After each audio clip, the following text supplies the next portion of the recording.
Hello, everyone. It looks like we're at the top of the hour, so I think we will get going. So good afternoon, everyone, and thank you for coming to this presentation on working with dog breeders in your veterinary practice. My name is Caitlin Macy. I am the District 9 Field Veterinarian with BOAH, and I am also leading the state's Veterinary Medical Reserve Corps, which is involved in training, developing, and deploying animal emergency response teams. Today's speaker is Dr. Hilary Kristner. Dr. Christner received her bachelor's degree in animal sciences from Purdue University and earned her DVM from Ross University in 2007. Since graduation, she has worked at LaGrange Veterinary Clinic, and in January of 2019, Dr. Christner became the new owner of LVC. She's the immediate past president of the Indiana Veterinary Medical Association and has served on several committees and task forces put together by the IVMA. So thank you for joining us today, Dr. Christner. Just a couple of quick housekeeping items before we begin. We'll have a Q&A session at the end of Dr. Christner's talk. You are currently muted, and if you think of any questions during the presentation, please feel free to type them in the chat, and we'll try to address as many as we can at the end. And you can either direct them to BOAH or everyone in the chat section, and we'll kind of go through them at the end. So please take it away, Dr. Christner. Thank you. Thank you, Caitlin, for the introduction, and thank you for having me to speak on this topic today. I named this topic Your Next Best Client because I really do feel like this is what you're looking at is your next best client.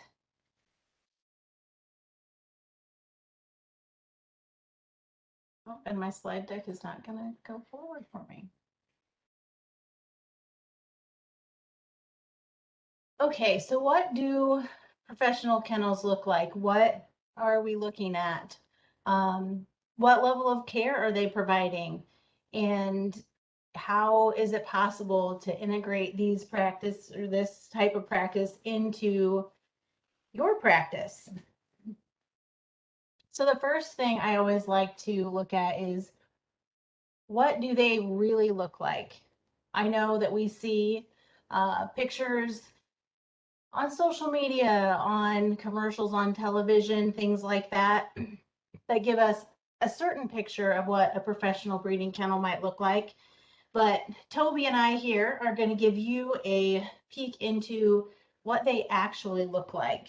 What does a true professional breeder, not a hobby breeder, but what does a true professional breeder look like? So this is one of the facilities that I work with, and I think that they exemplify really well that curb appeal is really big for these professional breeders. A lot of them are having customers come before they're adopting puppies to see their facility, to look and see, where's that individual coming from, maybe meet the parents and that kind of situation. So most of my breeders have a pretty good curb appeal, and things are nice, neat, a little extra flowers out there like this individual has. So, okay, great. We have a nice front, the facility. We have a nice facility here set up. What is the actual inside look like? And here's an example of this facility on the back side. So this facility is set up like a U, and you can see they have larger breed dogs. They have golden retrievers, huskies, soft-coated Wheatons, and Bordeaux Mastiffs at this kennel. And you can see they have it set up here on the outside. This side with the colorful panels is the side that we have whelping, so adult dogs and puppies on. And then the side with the gray panels, that's where the parents are kept when they're not having puppies. And this particular facility is just off of a small lake. So they take the dogs down to go swimming, just a little extra socialization for them. And this is the same facility. So we have large exercise pens. The dogs are taken out at least 6 days a week to exercise in these large areas. And you can see they have a nice shade tree there. The breeders are required to provide shade and things like that when they're out or in the exercise yard. So let's talk about level of care. So there are some programs, and the BOAH program is a commercial dog breeders and brokers program. It came, I think, 2008, 2009 was started, and this is kind of your baseline, and this is for dogs that, or kennels that have 19 or more breeding females, adult dogs, so dogs older than 1 year of age. And I call this our baseline program. Probably, these dogs or these breeders are not going to be your top tier breeders, but it's kind of a way to help from the bottom up. Next, we have USDA, and you can see I have a picture of the blue book there. So USDA certification is another level of care. And then we have Purdue's Canine Care Certified program, which is where a lot of breeders in Indiana are what they're striving for. But I always like to tell people when I talk about my breeders and the professional kennels that I work with that, ultimately the level of care is determined by the attending veterinarian. While these programs set some standards, the guidelines really are provided by the veterinarian. And I find so often that my breeders they're looking for that. They're wanting to learn. They're looking to improve. So I'll start with USDA. I know that sometimes it can seem a little overwhelming if you're looking at doing this, and there's USDA requirements and there's BOAH requirements, and then there's this canine care program, and it seems like, wow, that's a lot. So I start breaking it down with their facilities requirements, and I always recommend that the breeders, I default to the USDA inspectors and compliance officers. They will do things called a courtesy visit where they will walk through the facility and point out things like, if pen size isn't appropriate, or maybe they see a little sharp edge on something. Their requirements for food areas, for the way that food is stored, all of those things. And I always encourage the breeders, talk to your USDA compliance officer. They can help you with those kinds of things. My focus is really, the veterinary care plan. So USDA calls it the Plan of Veterinary Care, or they refer to it oftentimes as the PVC. And they have a form. If you would search the APHIS 7002A form, it comes up. I actually have it auto-filled, but because it's through Adobe, it does not attach well. So I couldn't get it attached to this presentation for you. But if you search the APHIS form 7002A, it brings up a form that you can fill in. I have it pre-filled in so that when I'm going out to a kennel, I just have that printed out already with all of my information and my requirements, along with my plan of veterinary care, so that we can just go through it and I'm not having to fill out while I'm there. So you might be wondering, okay, we have a plan of veterinary care, but what does that entail?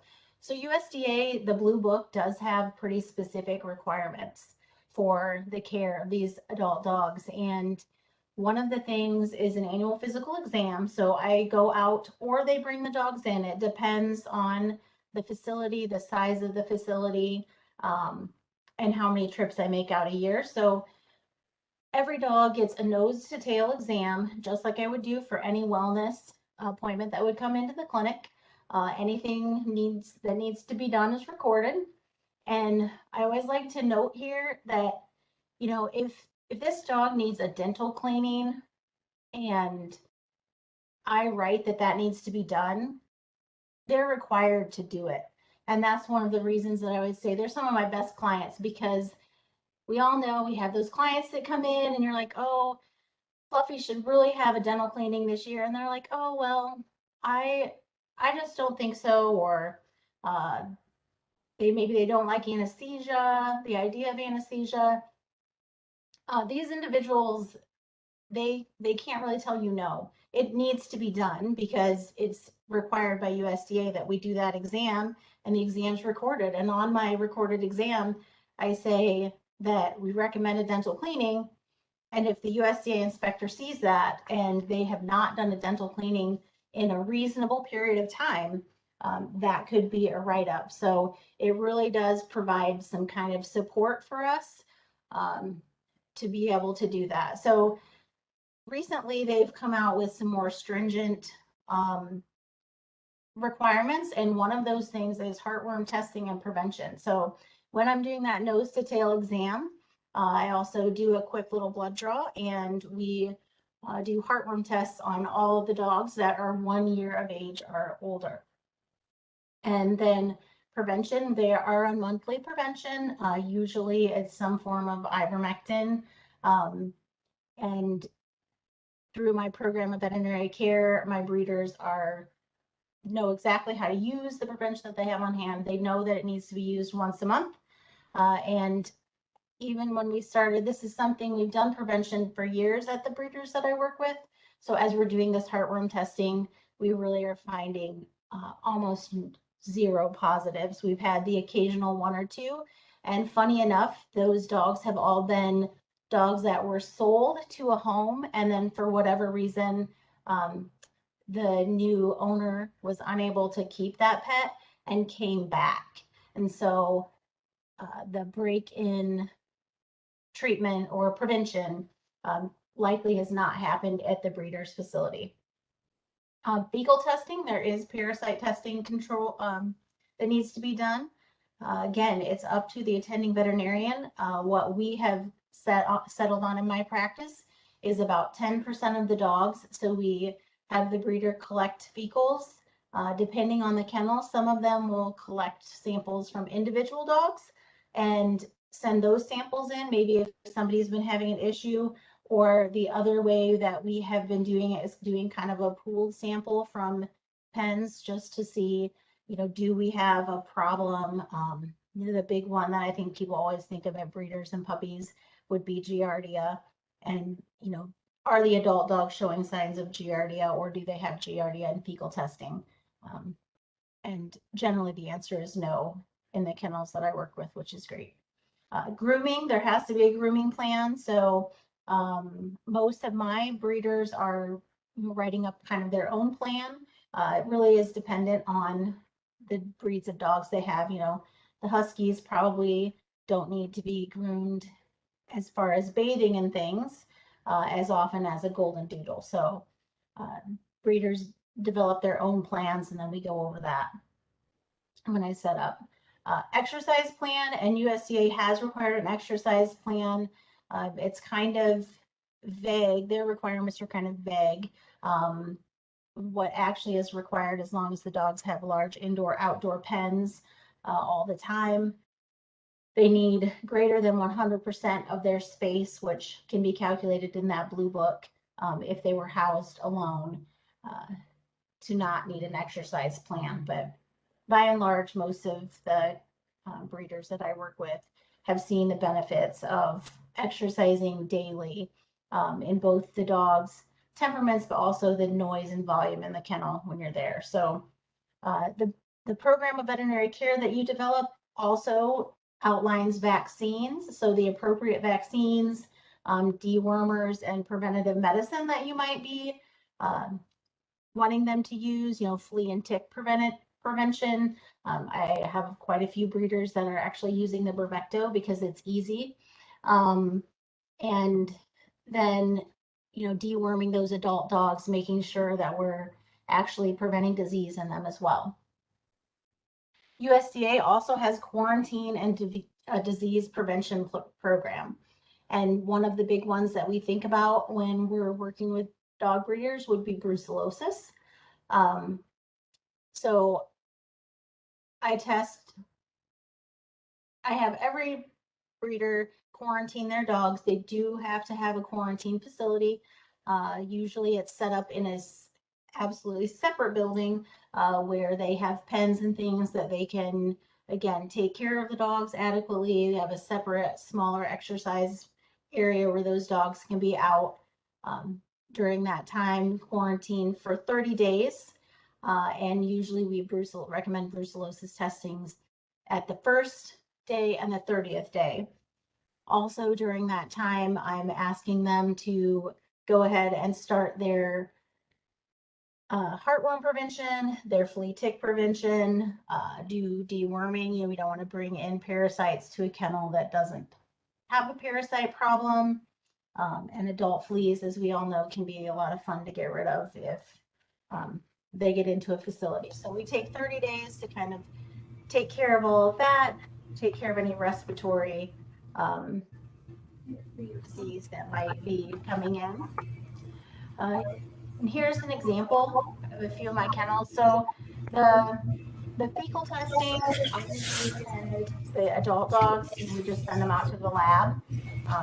We have a program with our outside lab. We use Antec, and we send all the fecals there. So it's not taking up a lot of staff time to do that. When we first started doing the fecals, we're going to be doing the fecals and the heartworm testing, my staff was a little stressed about how are we going to get all these things done, but it all goes out to the outside lab and it's worked really well for us. So here you can see just a few more examples of places that I work at. Like I said, they're all set up a little bit differently. In general, we have dogs on the inside pens are on a solid surface, either tile, epoxy floor are two of the most popular. And then on the outside, a lot of times we're set up with some sort of tenderfoot or deck boards.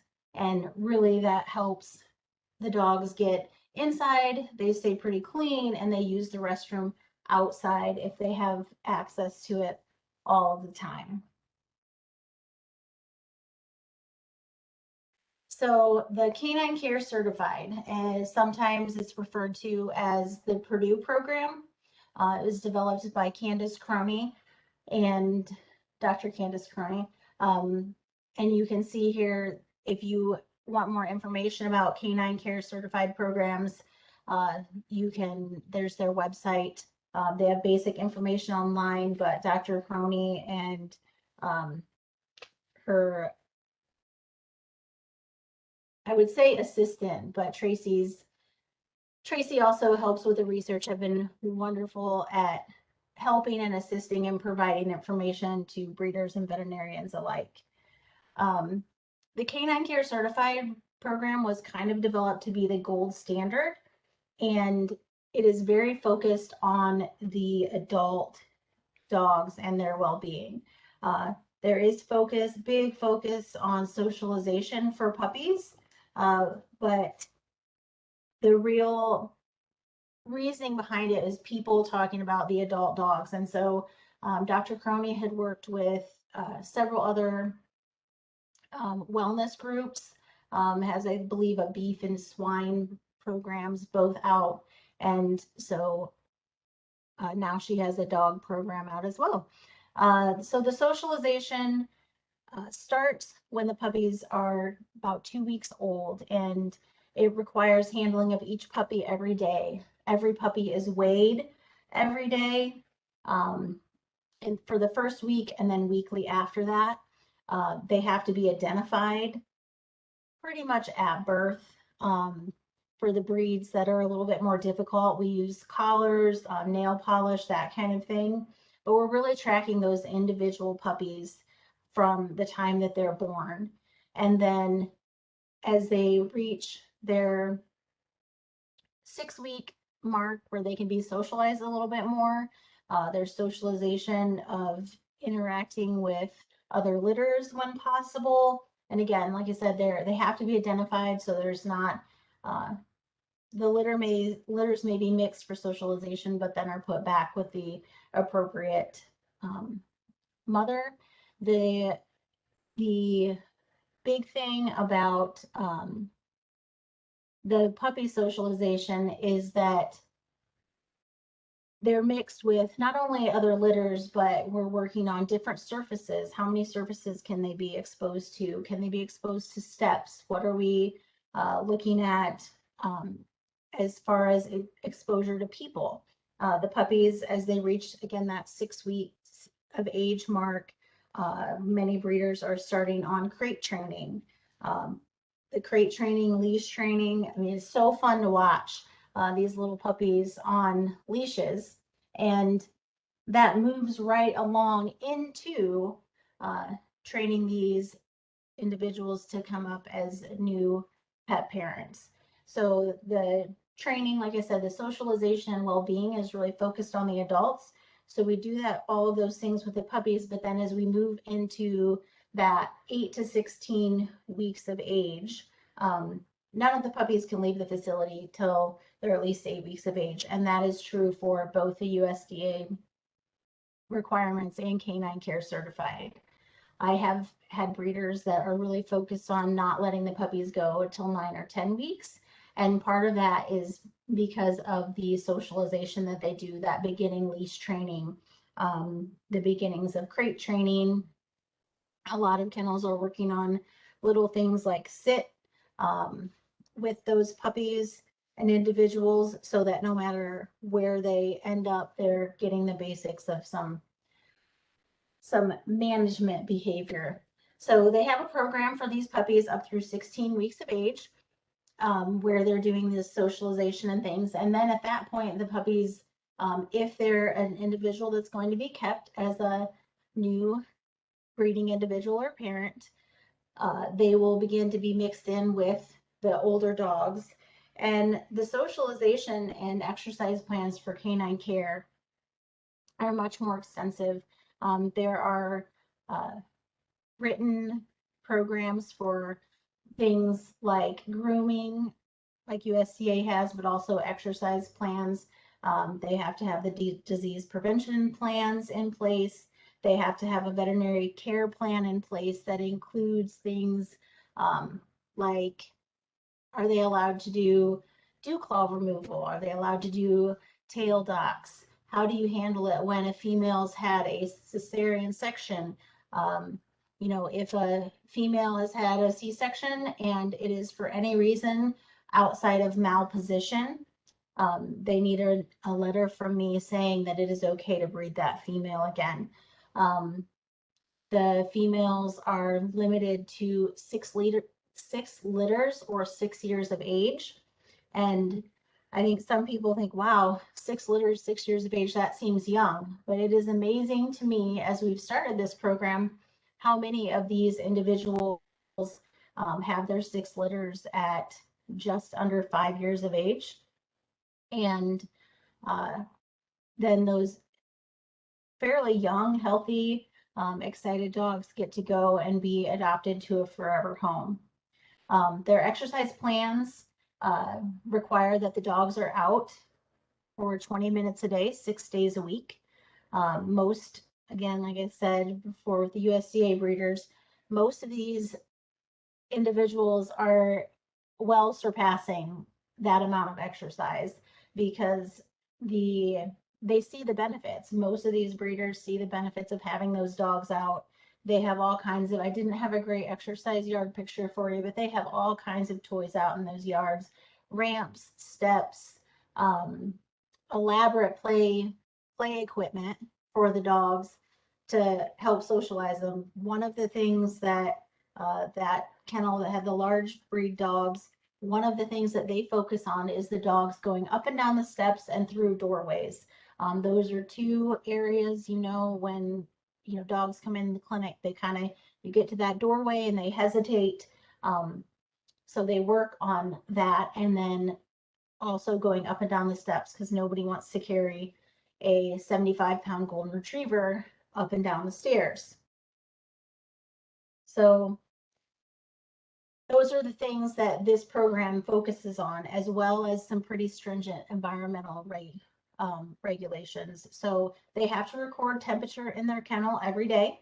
They have to record the humidity in their kennel every day, and has really helped with respiratory disease in puppies, keeping that humidity between 45 and 65 year round. Some of the people struggle, especially in the winter. They actually have to run humidifiers to get the humidity up. And then they also have to monitor their ammonia levels and make sure that they don't have buildup of ammonia in that environment as well. So we were out in the snow the other day. This is one of my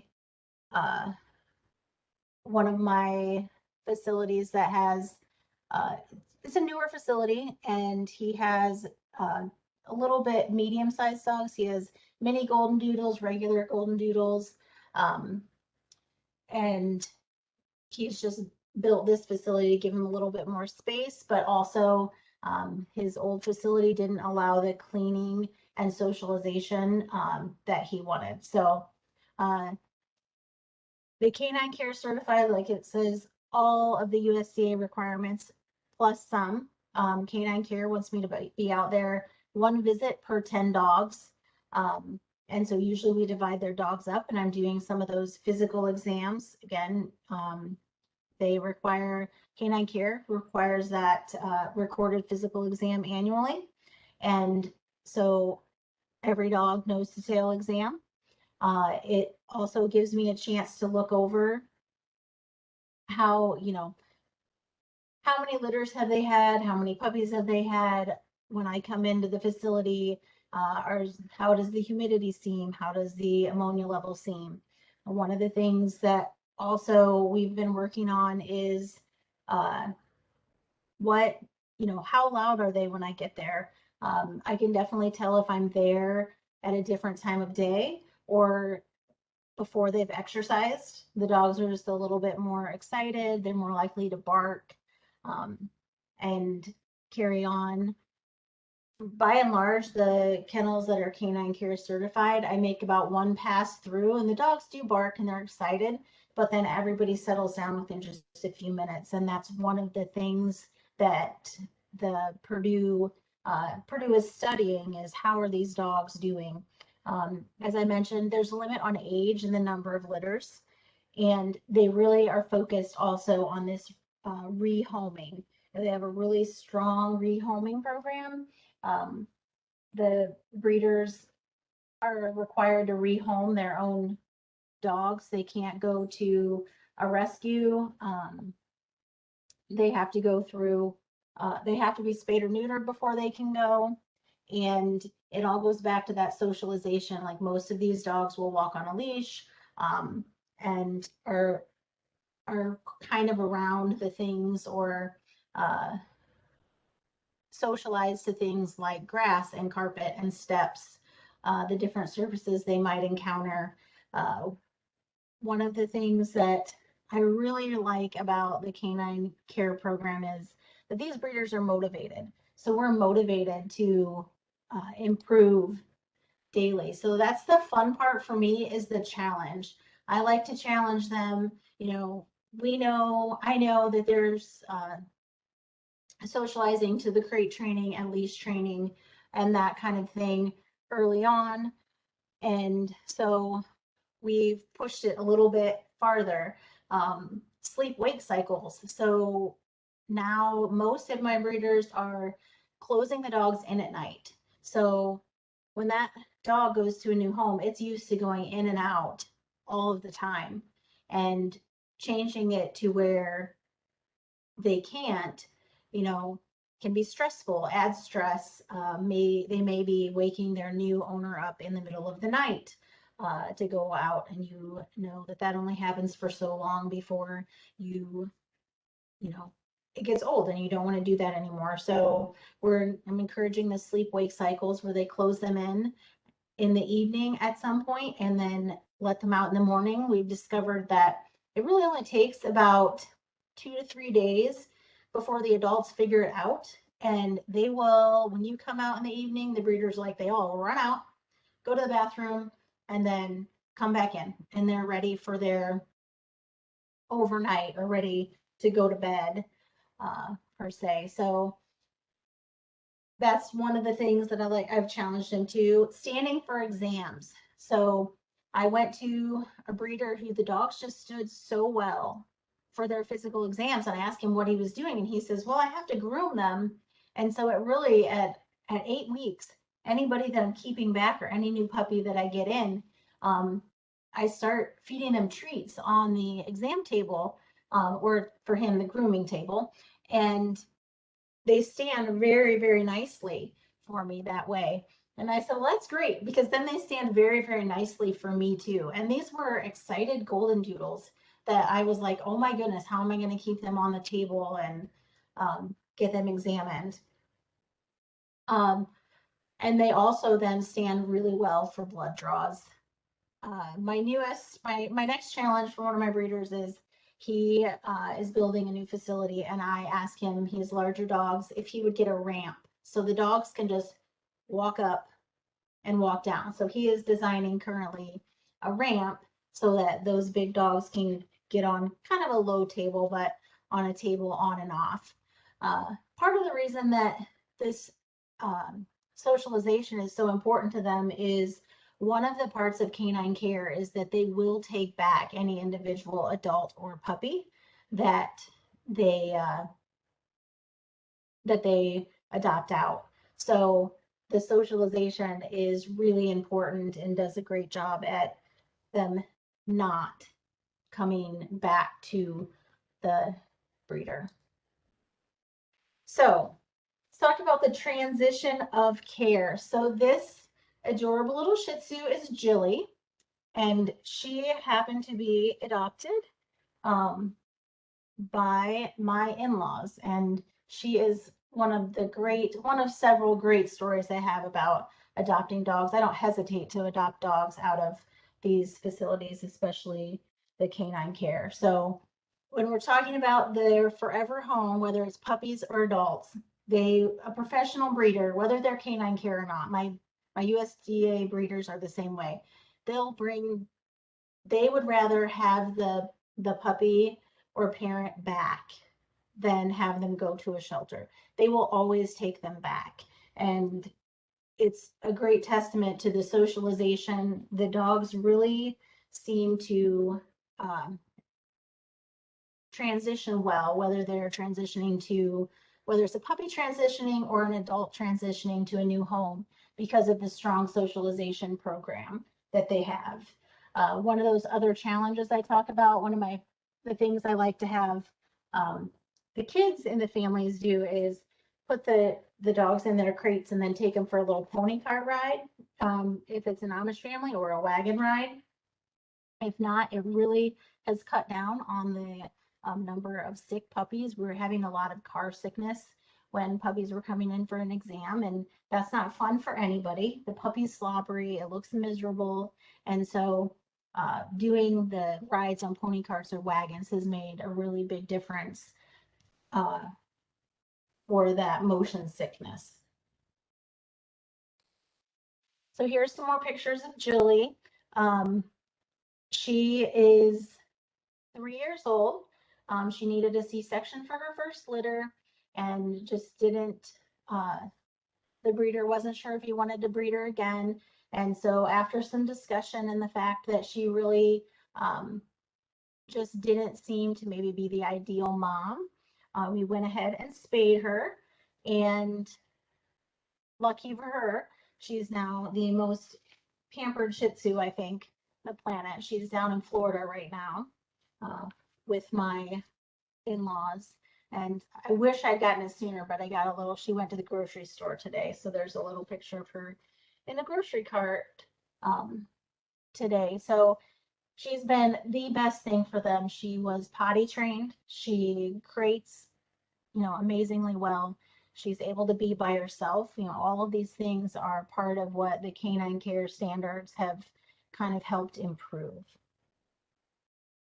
So now, how do I integrate this care into my practice? And some of you might already, be traveling, mixed animal practice, or maybe you see breeders already. But the biggest thing is the site visits, I think, and those can be somewhat intimidating, especially if you're not on the road on a regular basis. So for the site visits, I actually pack for each individual kennel, partly for biohazard concerns, but also so that I have a set plan and know how long it's going to take me there. My one of my staff members has made a beautiful chart that we send out, and the breeders fill it in so we know which dogs we're seeing and whether they need a physical exam, a heartworm test, OFA certification. Um, that's one thing. The genetic testing is part of canine care as well, and they do ask that the breeders do genetics testing and OFA certification.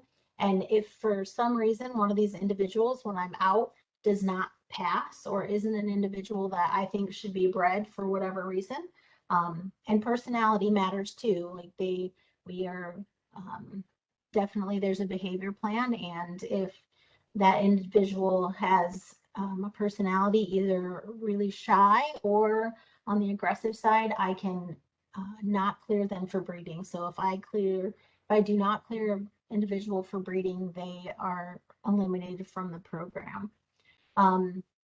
So the site visits, we go out, they have our checklist. We'll do our physical exams. I walk through the facility.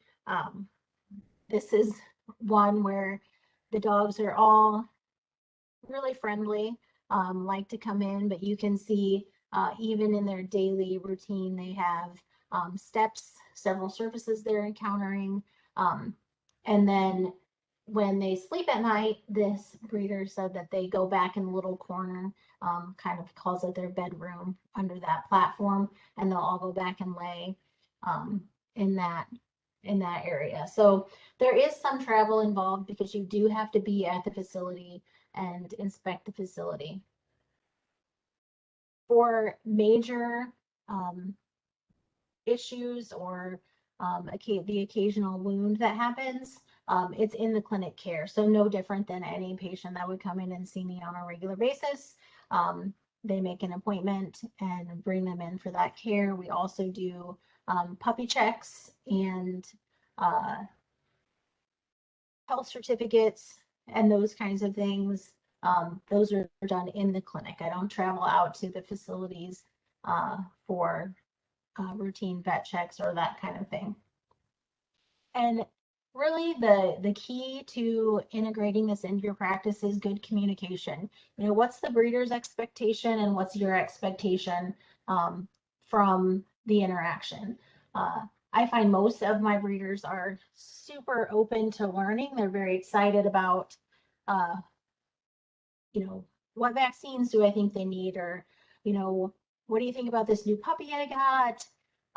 They want that advice. They want the education. I have a lot of them doing genetic testing now, and I'll be honest, they know more about their breeds and the genetics and what goes into them than I do. And I will have to look up some of those things to advise them on, you know, what's best. But the genetic testing has been huge, and I have a particular breeder. He does the Bernedoodles, and he gets really frustrated when people don't have the perfect Bernedoodle because he said that's genetics, and you can genetically test for that. And all of his individuals are genetically tested, color tested, and tested for any other genetic problem that those breeds can have.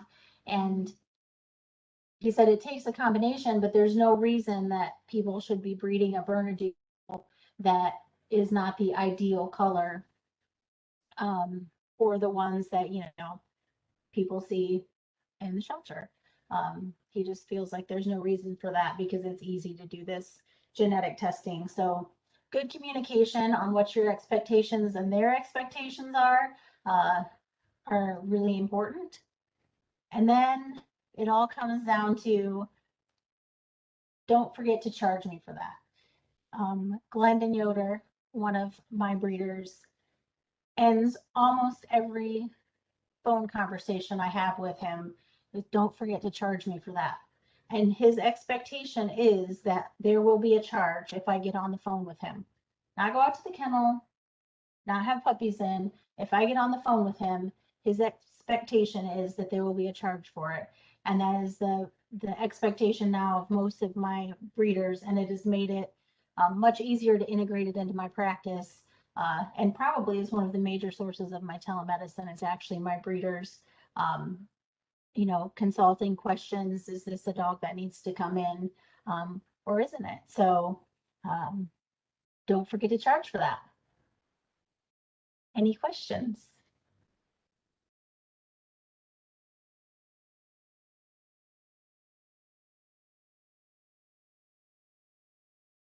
Happy to take any questions if anybody wants to unmute or type them in the chat. Now's a good time to do that.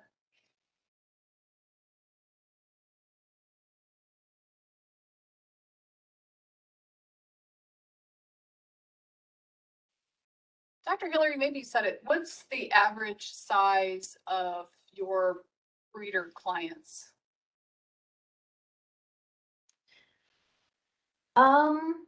I would say the average is probably about 35 adult dogs. It's hard. I know that USDA had changed their regulations to just being the maximum number of dogs that they have, and that's hard to quantify when you're discussing puppies as well. But adult breeding individuals, I would guess probably somewhere between 30 and 35, and then you know, there'll be various puppies and juveniles at the facility as well.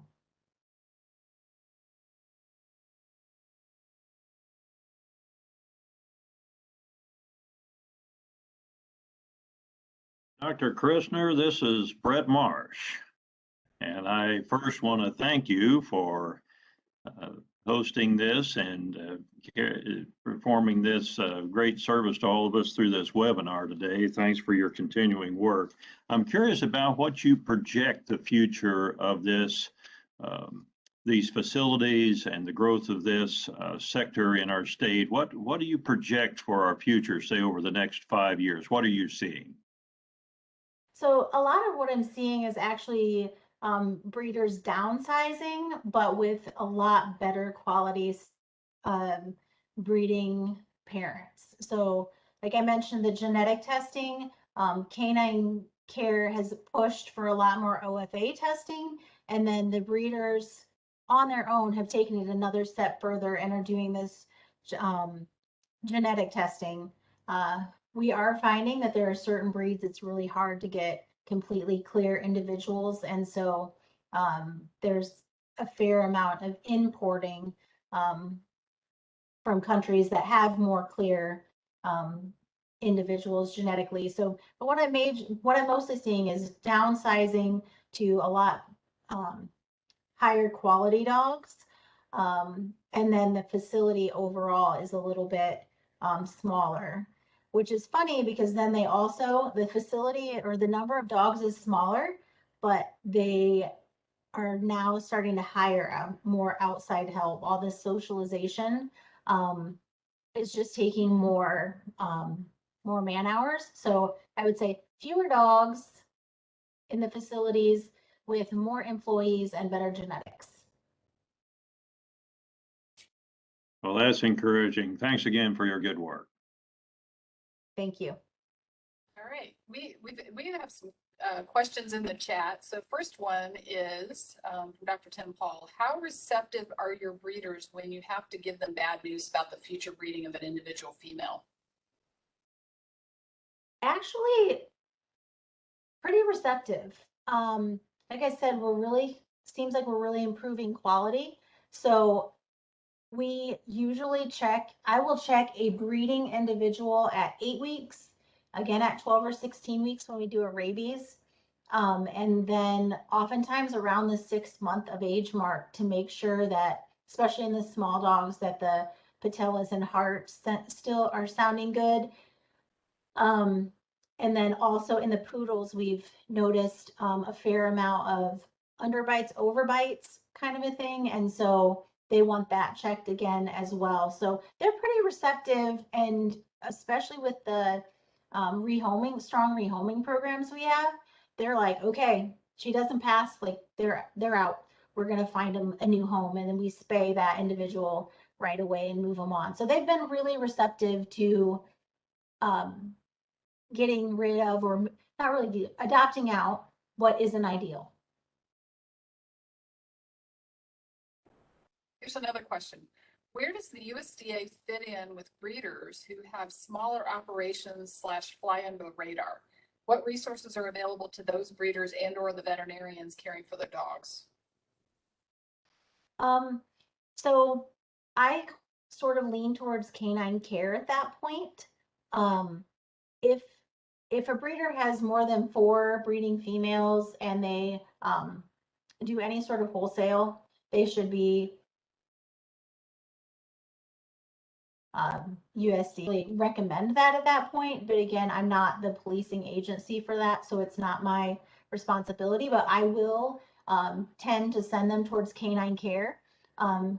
Tracy does an amazing job of educating, and then they have resources for the breeders, and also that support and kind of guidance through the canine care program. And I also put them in my, like, everybody gets my program of vet care, whether they're USDA licensed or not. So they get the APHIS 7002 form and the rest of my program of veterinary care, which I'd be happy to talk to people about on an individual basis if you want to know more about that. But they, everybody gets that, whether they have 5 dogs or 50 dogs, they all get that. And we go through it as with their initial setup so that they understand the expectation, and they're not all going to be a good fit. That is one thing that I had to get over years ago now, but one thing I had to get over is they're not all going to be a good fit for me as a practice, and that's okay. I focus on the good ones, or the ones that really want to learn. But yeah, I give them all my program of vet care, and the expectation is that they will use it and follow those guidelines. Good. Well, there's a, funny you should mention the not policing for USDA, because the next question goes along that lines and asks, can we as the primary veterinarians be regulating breeders for USDA, or are you a specially licensed veterinarian? I am not specially licensed. I'm accredited because they have a lot of health certificates to do, but it does not take special licensing to be an attending veterinarian. I think that the key, kind of the key to working with the USDA breeders is to meet your inspectors. Like I have become good friends with the boss of my inspectors because she's a veterinarian. And we talk through when something isn't going right. It's usually always comes back to communication. So really having those lines of communication open, so when something does go sideways, that we can talk. I can call her, she'll call me. We'll talk to the inspector, we'll talk to the breeder, what actually happened. And that is really beneficial for the overarching regulation, I guess, of the facilities, I would say.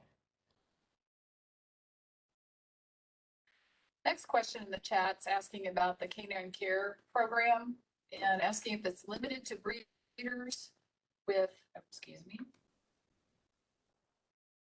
just scroll down. Is the canine care program limited to breeders with so many adult breeding animals, or can their clients with 2 to 3 breeding animals be eligible for that program too? Anybody's eligible. Anybody that breeds is eligible for the canine care. Anybody can do that.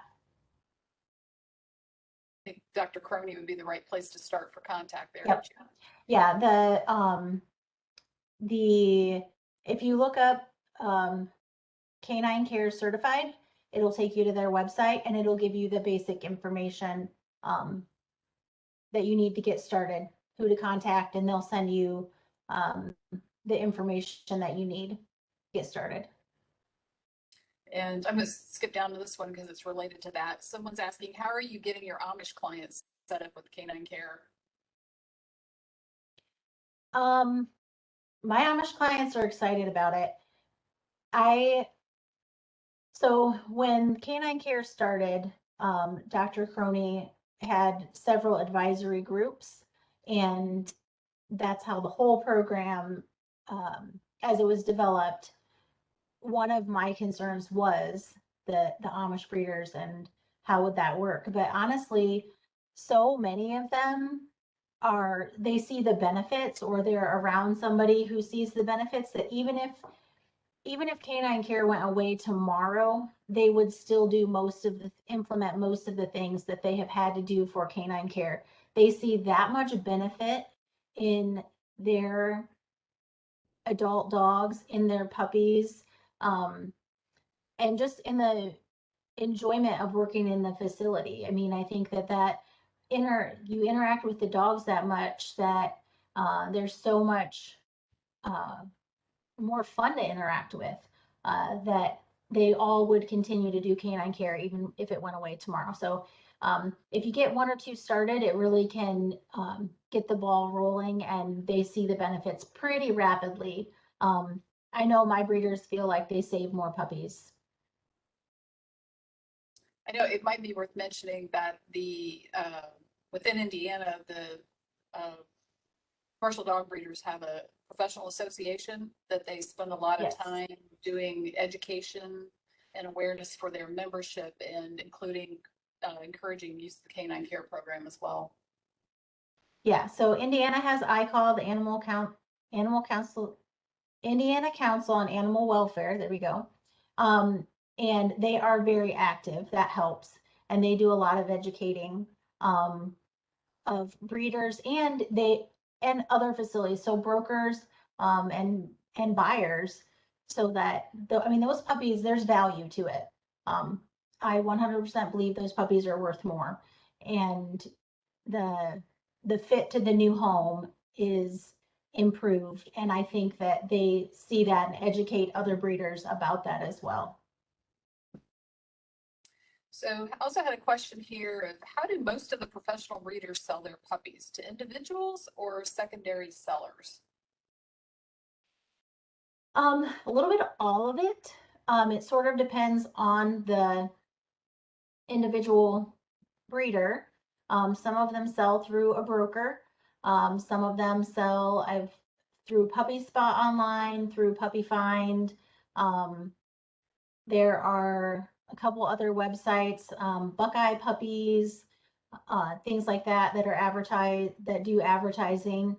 So they sell them a little of each of those ways. And it is amazing to me how many people will drive or fly long distances to get a puppy.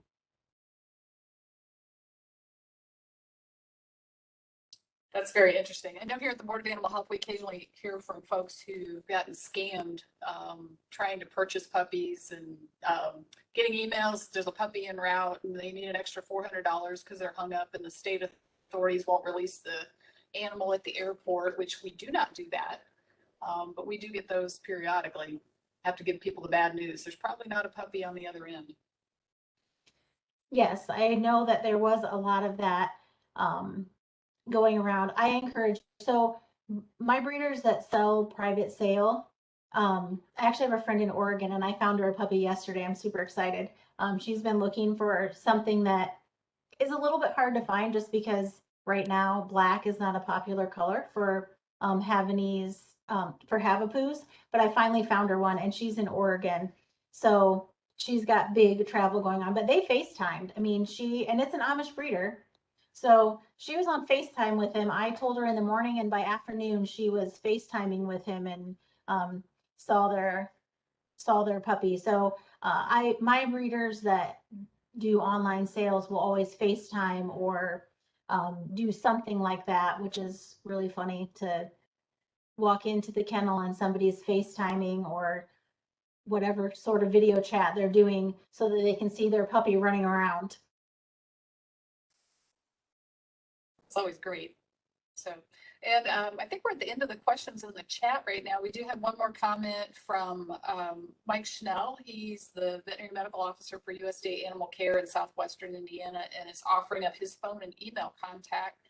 If anyone wants to check the chat, if that is applicable, he's offering to answer any questions or get someone connected with their local inspector, which is a great offer. Thank you. Yes, that's great. Yeah. Anything else you want to add, or does anyone have any more questions?